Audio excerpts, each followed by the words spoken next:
Kaixo, edozein problema egiten hasi aurretik ikusi behar duguna da proportzionaltasuna zuzena den, alderantzizkoa, ala ez dagoen proportzionaltasunik, eta hortarako adibide batzuk ditugu. Irakurriko zenituzten eta jarri behar dezue, ze botatako den, Z, A edo isa bat. Orduan, lehenengoan jartzen du, arropa zabaltzeko erabilitako pintza kopurua, eta haiekin zabaldu daiteken jantzi kopurua.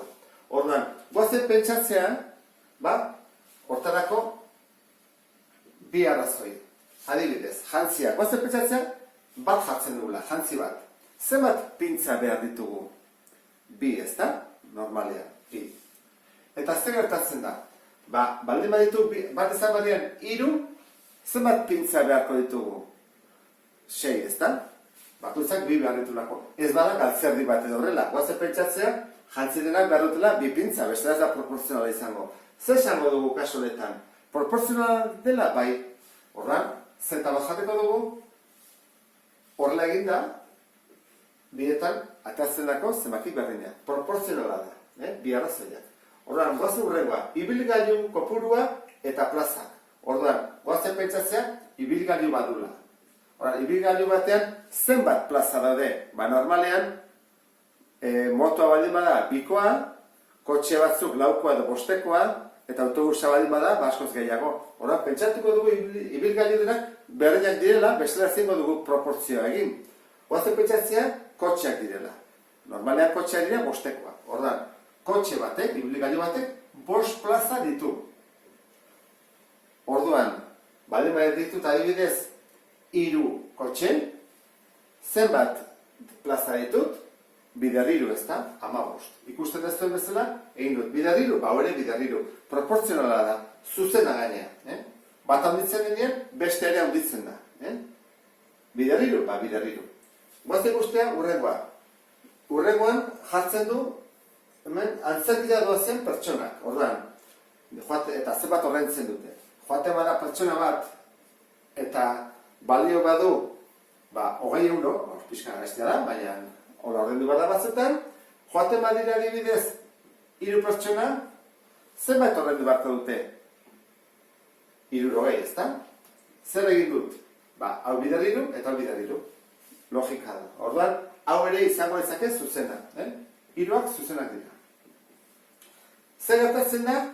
Urrengoan.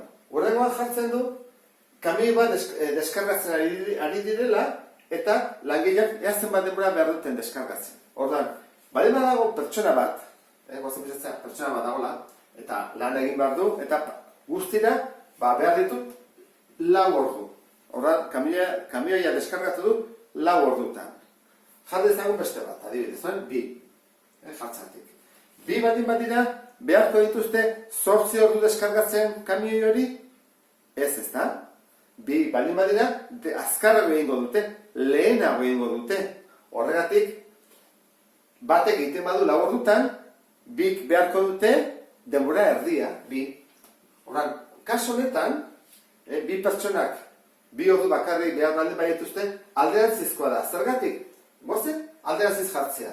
Proportzio hau, jarri dezagun horrela. Aldatu dezagun bekoa. 2 honeak jarriko dugu, eta 4 ara. Orduan, 2 honeak jarriko dugu, eta 4 ara eramaten dugu, eta ez gertatzen da, horren bai betetzen dela. 2 bider 2 4, bat bider 4, 4. Orduan, hau zer da alderantzizkoa. Zergatik? Zenbat eta langile gehiago egon, denbora behar dutelako gutxiago kamioi hori deskargatzea. Beste betan, ura, horran dugu txorrota bat, eta depositu bat, bete beharra. Orduan, goazen pentsatzen da, ateatzen dela, litro bat minutuko. Txorrota hola dago, eta litro bat minutuko. Eta behar ditula adibidez, 20 ordu. Esateratik. Orduan, atea beharrian litro bat minutuko txorrota hori izan berrian bikoitza bali bada, horrela. Gehiago da, bikoitza baina, bikoitza bali bada, orduan, 2 litro atatzen badia minutuko, zenbat denbora beharko du? Denbora gehiago beharko du deposito betetzen? Ez justu kontrakoa da. denbora gutxiago behar du, erdia beharko du. Orduan, kaso honetan ere, buelta ematen badiogu, ikusi, jartzen badut 10, eta hemen 10-lekoan 20, hori egiten badut, betetzen da. Horregatik, haure alderantzizkoa da. Zenbat eta txorrota handiago izan, beharko dudan denbora deposituek betetzen gutxiago da. Horren ditugu zuzenak, ditugu alderantzizkoak, eta hango ze guztago nagoa zen den, oinetako neurria eta prezioa. Horren, guazte pentsatzea, nahi ditu dela, nire neurria dela, 28, zapatetan edo oinetakotan. Eta balio dula 40 euro. Ondo da. Guazte pentsatzea bain, probatzen dut 28, eta ez zait ondo iristen, eta nahi dut urrengoa, 28 esaten dut probatzeko. Prezio ere, igoko da proportzionalki, hau da, inbarko dut hau bidea dauzati hau? Ez da. Ez dute egiten. Askotan, prezio berdina da, edo aldatzen dute beste arrazoi bategatik. Horan, hau jarriko dugu, ez dela proportzionala. Ez du zenbakiak handitzen di joan daina, ez da joaten prezio egotzen ere. Urrengoa, adina eta altura. Guazte pentsatzea, adina jartzen dudala, 12 urte. Eta altura, metrotan, bat 30. Edo bat 40. Bat 40 metrotan. Altu xamarra di joan, 12 urtekin, eta ordan guazen bikoiztea, abertze gertatzen da. Bikoitza jartzen dut. 12 urte izan badian, persona hori ditu 24 urte. Horren altura, baita ere, doblea, ez da? Hala esaten du.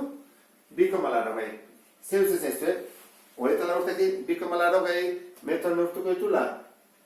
Bueno, handia pelikulan ateatzen da, persona bat oso handia eta ez dela inoiz gelditzen.